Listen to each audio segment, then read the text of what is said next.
भक्तजनों, माताओं, बहनों, सादर जय श्री कृष्ण। हमारे YouTube चैनल में आप सभी का बहुत बहुत स्वागत है। मैं हूं आपके साथ आचार्य धर्मेंद्र शास्त्री। आज हम आपको पुत्रदा एकादशी की दिव्य और प्राचीन कथा सुनाने जा रहे हैं। इस कथा को सुनने मात्र से भगवान लक्ष्मी नारायण की भरपूर कृपा तथा उनका दिव्य आशीर्वाद आपको प्राप्त होगा। आपके जन्म जन्मांतर के पाप दोष नष्ट हो जाएंगे और आपके जीवन में सभी प्रकार की सुख सुविधाएं संपन्नता आपको प्राप्त होगी तथा आपके पुत्र दीर्घायुवान होंगे और उनको जो है जीवन में उन्नति प्राप्त होगी, प्रगति प्राप्त होगी।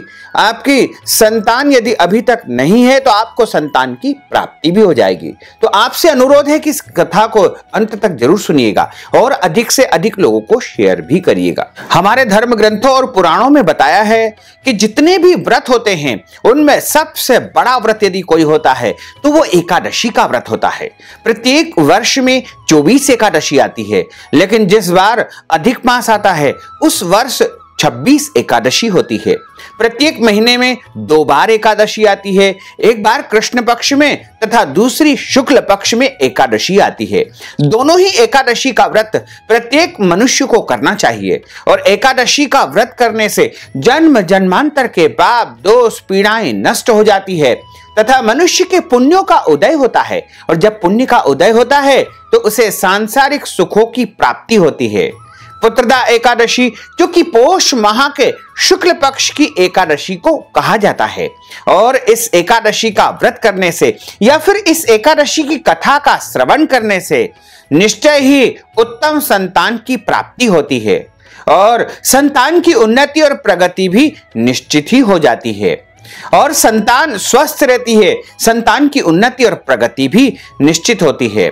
तो पुत्रदा एकादशी का व्रत प्रत्येक मनुष्य को करना चाहिए। इस बार एकादशी तिथि जो कि पुत्रदा एकादशी है वो 24 जनवरी 2021 रविवार के दिन पुत्रदा एकादशी है। 23 जनवरी शनिवार की रात को 8:56 से एकादशी तिथि प्रारंभ हो जाएगी, जो कि 24 जनवरी को रात को 10:57 तक एकादशी तिथि रहेगी। तो आप यदि एकादशी का व्रत करने जा रहे हैं या नहीं भी करते हैं तो आपको पुत्रदा एकादशी का व्रत अवश्य करना चाहिए और इस बार पुत्रदा एकादशी का व्रत आपको 24 जनवरी 2021 रविवार के दिन ही करना चाहिए और इस व्रत का पारना यानी व्रत खोलने का जो समय है वो 25 जनवरी 2021 सोमवार के दिन सुबह 7 बजे से लेकर के 9:45 के बीच आपको व्रत का पारना कर लेना चाहिए।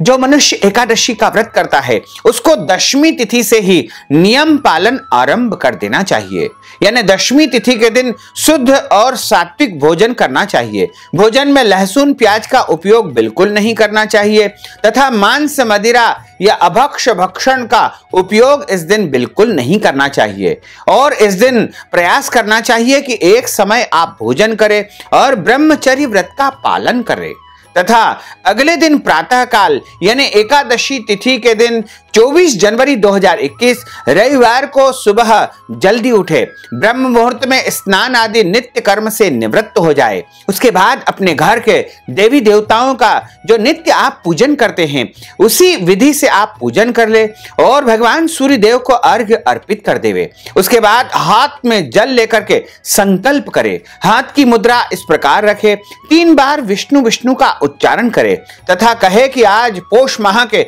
शुक्ल पक्ष की पुत्रदा एकादशी का व्रत में करने जा रहा हूं या करने जा रही हूं। मेरा नाम यह है, मेरा गोत्र यह है। भगवान लक्ष्मी नारायण की भरपूर कृपा तथा उनका आशीर्वाद मेरे जीवन पर सदैव बना रहे और मेरा पूरा परिवार सुखी रहे, स्वस्थ रहे, प्रसन्न रहे। इसी कामना से आज मैं व्रत का संकल्प करने जा रहा हूं या करने जा रही हूं। इस प्रकार संकल्प के रूप में जल और पुष्प, तुलसी पत्र इनको आपको भगवान के सामने अर्पण कर देना चाहिए। हाथ जोड़ करके प्रभु से प्रार्थना करें कि हे प्रभु, आज मैं एकादशी का व्रत करूंगा तथा आपकी कृपा सदैव बनी रहे। इस प्रकार आपको एकादशी के व्रत का प्रारंभ करना होगा। एकादशी के दिन अन्न का सेवन नहीं करना चाहिए। इस दिन फल या फलाहारी वस्तु या फिर दूध या फल से बनी वस्तु का ही सेवन करना चाहिए। घर में इस दिन चावल नहीं बनाना चाहिए और चावल का उपयोग भी नहीं करना चाहिए। इस दिन भगवान की पूजा करके और उनकी कथा का श्रवण करना चाहिए। कथा हमेशा ब्राह्मण के मुखारविंद से ही सुनना चाहिए, क्योंकि ब्रह्म वाक्य जनार्दन, ब्राह्मण के मुख से साक्षात नारायण बोलते हैं।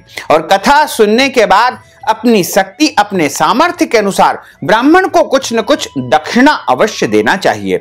और एकादशी के दिन झूठ नहीं बोलना चाहिए, क्रोध नहीं करना चाहिए, विवाद नहीं करना चाहिए, लड़ाई झगड़ा नहीं करना चाहिए, तथा अपने घर के देवी देवता या शास्त्रों की या फिर विद्वान पुरुषों की, ब्राह्मणों की या पूजनीय पुरुषों की निंदा नहीं करना चाहिए। एकादशी के दिन पेड़ पौधों को काटना नहीं चाहिए।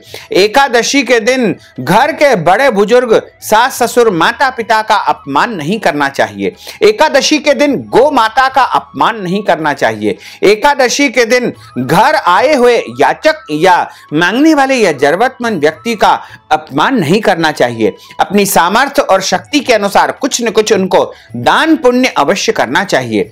एकादशी की रात्रि में जागरण करना चाहिए। एक प्रहर आप जाग सकते हैं, 2 पहर जाग सकते हैं, या 3 पहर या 4 पहर, यानी 3-3 घंटे का एक पहर होता है।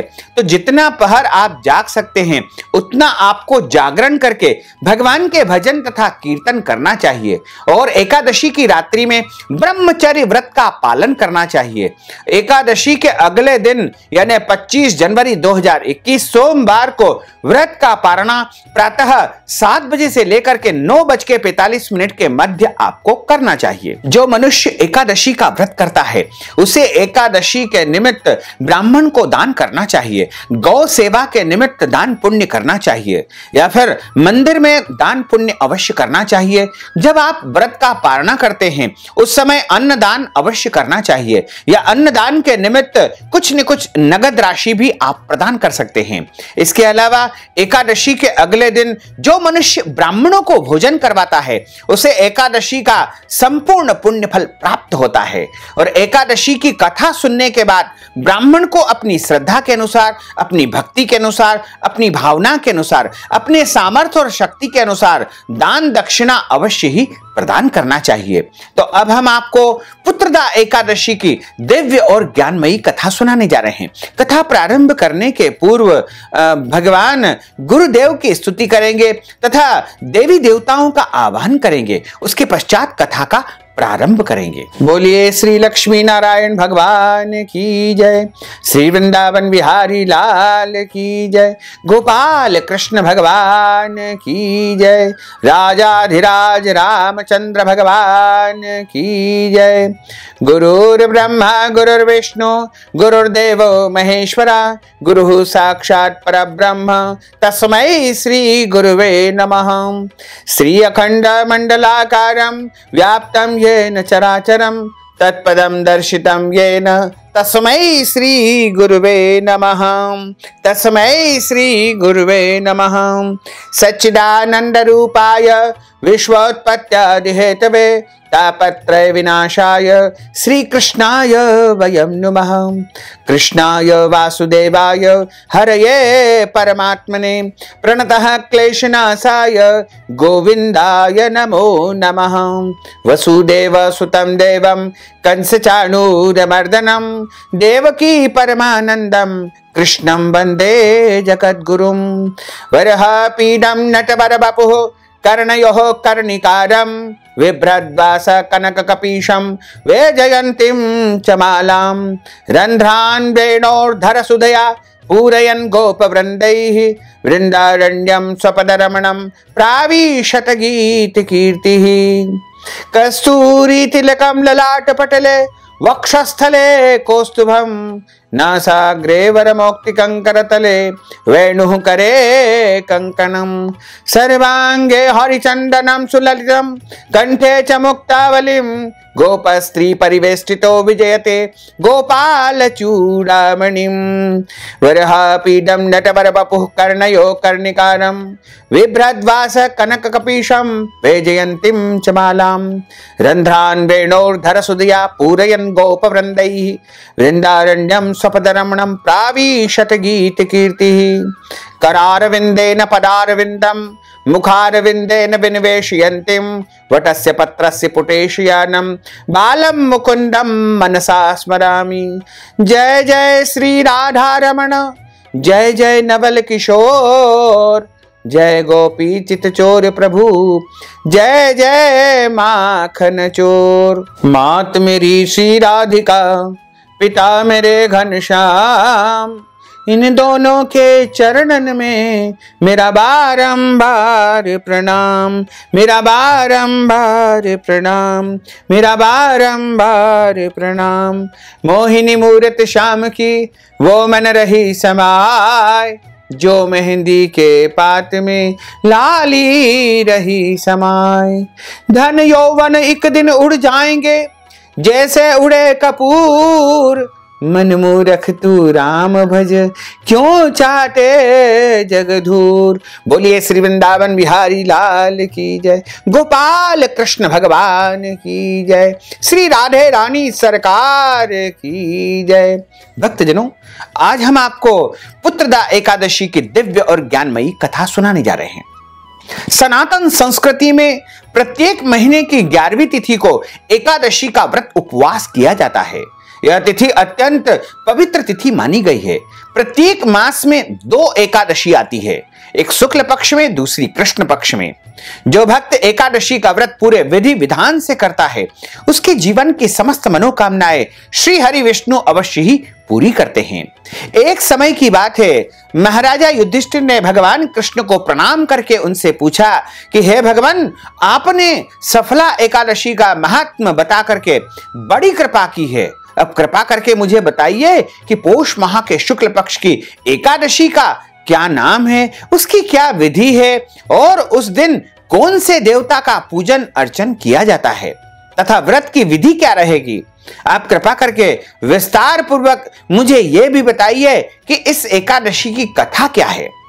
भक्त वत्सल भगवान कृष्ण बोले कि हे राजन, इस एकादशी का नाम पुत्रदा एकादशी है। इसमें श्री नारायण भगवान का पूजन अर्चन किया जाता है। इस चर और अचर संसार में पुत्रदा एकादशी के व्रत के समान दूसरा कोई भी व्रत नहीं है। इसके पुण्य से मनुष्य तपस्वी बनता है, विद्वान बनता है, लक्ष्मीवान बनता है तथा उत्तम पुत्र और संतान को प्राप्त करता है। जो मनुष्य इस एकादशी का व्रत करता है, उसे संतान की प्राप्ति अवश्य ही होती है और उसकी संतान लंबी आयु वाली होती है तथा आरोग्यवान, धनवान, गुणवान, बुद्धिमान पुत्र की प्राप्ति उसे अवश्य में ही हो जाती है। इसमें कोई भी संशय नहीं है। भगवान कृष्ण कहते हैं कि हे राजन, भद्रावती नाम की नगरी में सुकेतु नाम का एक राजा राज्य निवास करता था। उसके यहां कोई भी संतान नहीं थी, कोई भी पुत्र नहीं था। उसकी स्त्री का नाम शैव्या था। वह निपुत्री होने के कारण सदैव चिंतित रहा करती थी। राजा के पितर भी रो रो करके पिंड प्राप्त किया करते थे और उनके पितर मन ही मन विचार करते थे कि इस पुत्र के बाद हमें कौन पिंडदान करेगा। राजा को भाई, बांधव, धन, हाथी, घोड़े, राज्य और मंत्री, इन सब में किसी से भी संतोष नहीं होता था।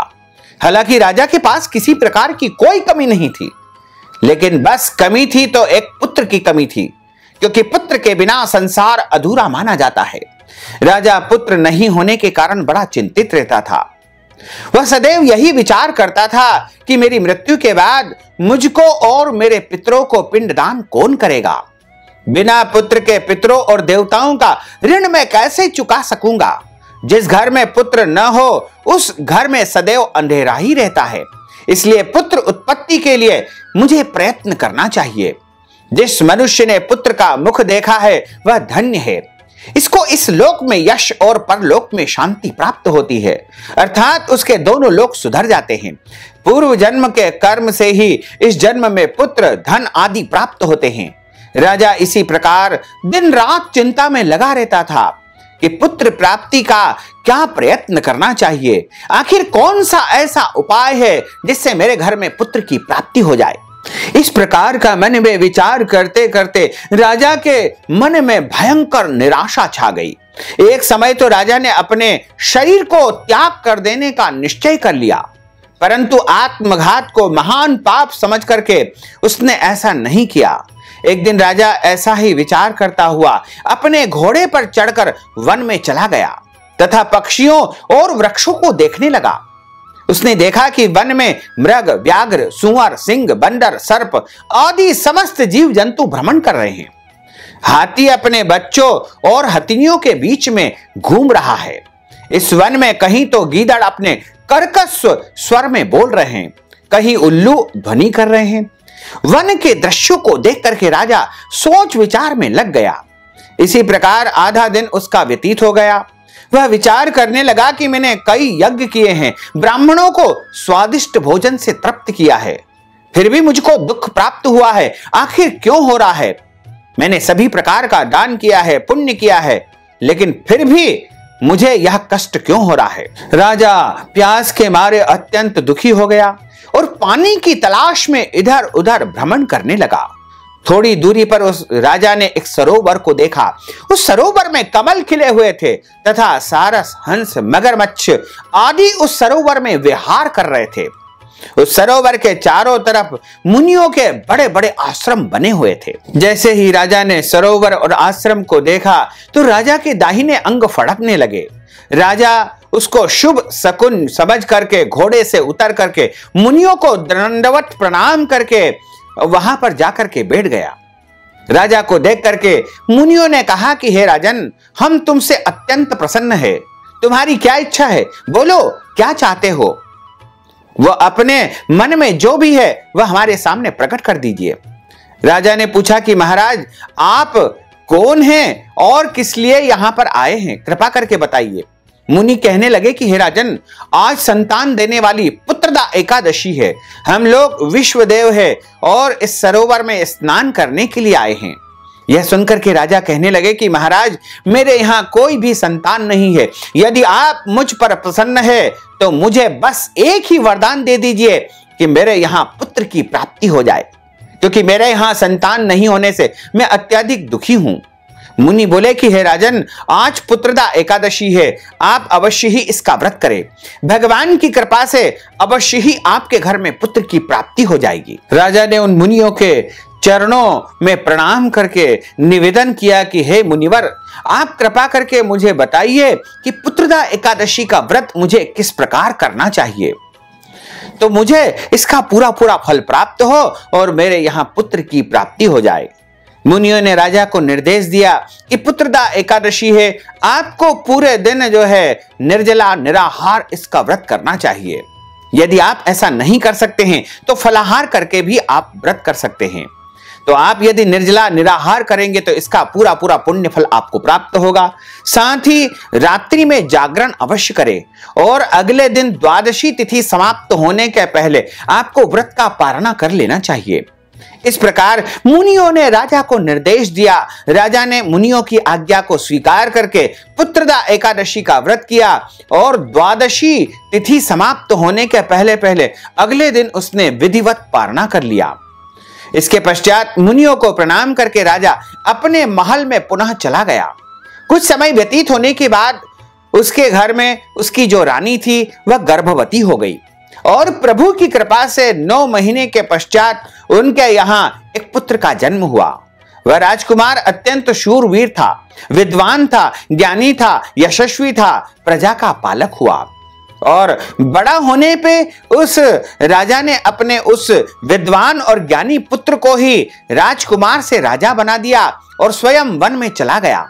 राजा रानी दोनों वन में जाकर के तपस्या करने लगे, प्रभु की आराधना में संलीन हो गए और निरंतर धर्म, अर्थ, काम और मोक्ष पद को राजा रानी प्राप्त हो गए। इस प्रकार पुत्रदा एकादशी के व्रत के प्रभाव से उस राजा के यहाँ पुत्र की प्राप्ति हो गई। भगवान कृष्ण कहते हैं कि हे राजन, पुत्र प्राप्ति के लिए यदि सर्वोत्तम कोई व्रत है तो पुत्रदा एकादशी है और यह व्रत प्रत्येक मनुष्य को अवश्य करना चाहिए। जो मनुष्य पुत्रदा एकादशी का व्रत करता है उसके यहाँ यदि संतान नहीं है तो उसे संतान की प्राप्ति हो जाती है और यदि संतान है तो उसकी संतान बुद्धिमान होती है, ज्ञानवान होती है, गुणवान होती है और सभी प्रकार से स्वस्थ और आरोग्यवान और लंबी आयु वाली संतान उसकी हो जाती है। तो इस प्रकार पुत्रदा एकादशी का व्रत बड़ा ही महान व्रत माना गया है। पुत्रदा एकादशी की कथा का यहां पर समापन होता है। बोलिए श्री वृंदावन बिहारी लाल की जय।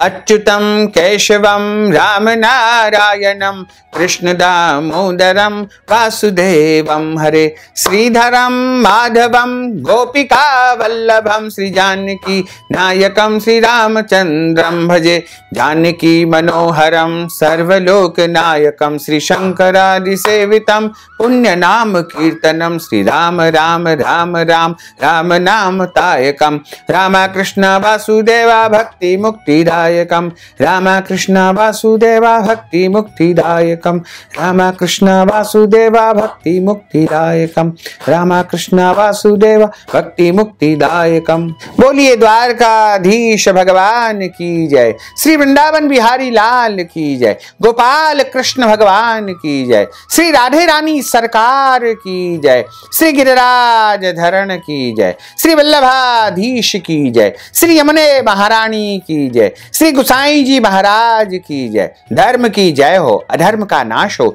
प्राणियों में सद्भावना हो, विश्व का कल्याण हो, सनातन धर्म की जय हो, गौ माता की जय हो, नगर बस्ती की जय हो, आज के आनंद की जय हो, कल के आनंद की जय हो, परसों के आनंद की जय हो, बरसों बरसों के आनंद की जय हो। ओम नमः पार्वती पते हर हर महादेव हर। भक्तजनों, माताओं, बहनों, आपने पुत्रदा एकादशी की दिव्य और ज्ञानमयी कथा का श्रवण किया है। कथा श्रवण के पश्चात यदि आप कथा के निमित्त दान दक्षिणा प्रदान करना चाहते हैं या फिर आप अन्नदान, गौदान, वस्त्रदान या ब्राह्मण भोजन के निमित्त कुछ भी धन राशि प्रदान करना चाहते हैं तो आप हमारी पेटीएम के माध्यम से, गूगल पे के माध्यम से, फोन पे के माध्यम से या फिर अकाउंट नंबर के माध्यम से सीधे सीधे नगद धन राशि पहुंचा करके पुत्रदा एकादशी का संपूर्ण पुण्यफल आप प्राप्त कर सकते हैं। साथ ही आपसे अनुरोध है कि इस ज्ञानवर्धक वीडियो को अधिक से अधिक लोगों को शेयर करिएगा, लाइक करिएगा, कमेंट करिएगा और यदि अभी तक आपने सब्सक्राइब नहीं किया तो अभी और इसी समय सब्सक्राइब अवश्य कर लीजिए। आपको और आपके पूरे परिवार को सादर जय श्री कृष्ण, सादर धन्यवाद।